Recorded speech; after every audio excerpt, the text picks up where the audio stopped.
ये सवाल लोग ये पूछ सकते हैं कि आपने जैसे सीता का ही एक विषय आपने क्यों चुना?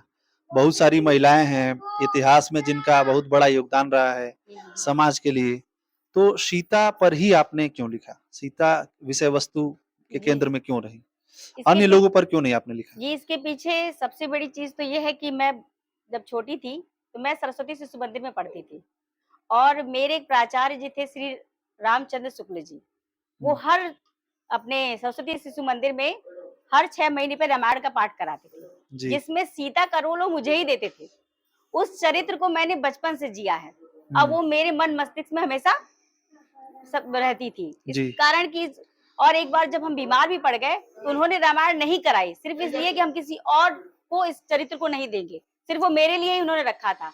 जी, उस बीमारी में अंतिम में हम जिस दिन प्रोग्राम शुरू था जानबूझ के गए कि ये फिर प्रोग्राम उनका बंद नहीं होना चाहिए। हुँ, इस अच्छा, वजह से मैंने ये इनके पे लिखने के लिए बचपन से सोचा था कि कुछ एक लिखेंगे और ये हुँ। आज मेरी अभिलाषा पूरी हुई। मुझे काफ़ी खुशी है कि थोड़ा-थोड़ा करके मैंने बड़ा रूप ये दिया है। समय थोड़ा-सा अलग चल रहा है, जिस समय हिंदू-मुसलमान की बात होती है, हुँ, लोग आधुनिकता की बात करते हैं।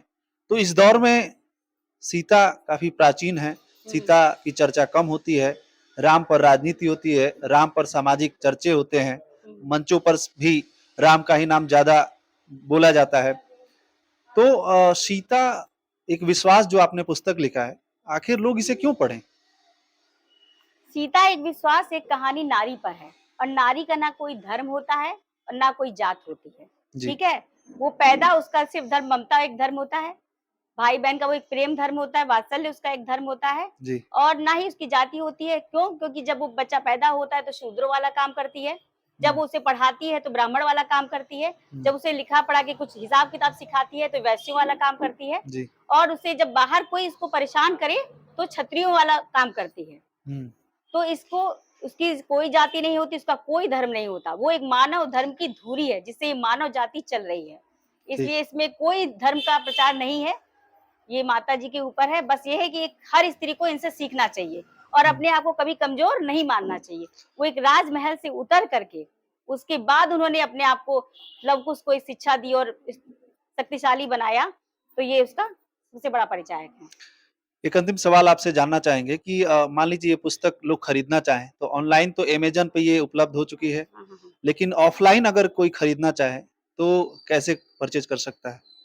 ऑफ़लाइन अगर खरीदना चाहेगा तो वैसे हम इसे पुस्तक को बेचना तो नहीं चाहेंगे, हुँ, लेकिन अब इसकी व्यवस्था हम अगर किसी का आग्रह होगा तो अवश्य करेंगे और हम इसे भेंट स्वरूप अगले को दे देंगे। ठीक, आप आएँ तो वैसे अगर जो नहीं पहुँच पा रहा मेरे ख़्याल से उसको अमेज़न से मँगा लेना चाहिए। क्योंकि मैं उसे बेचना नहीं चाहती, सीता जी माता का आशीर्वाद है मेरा ये।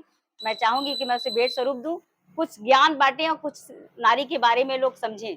यानी जो आपसे मिलेंगे उसको आप भेंट स्वरूप देंगी। बिल्कुल।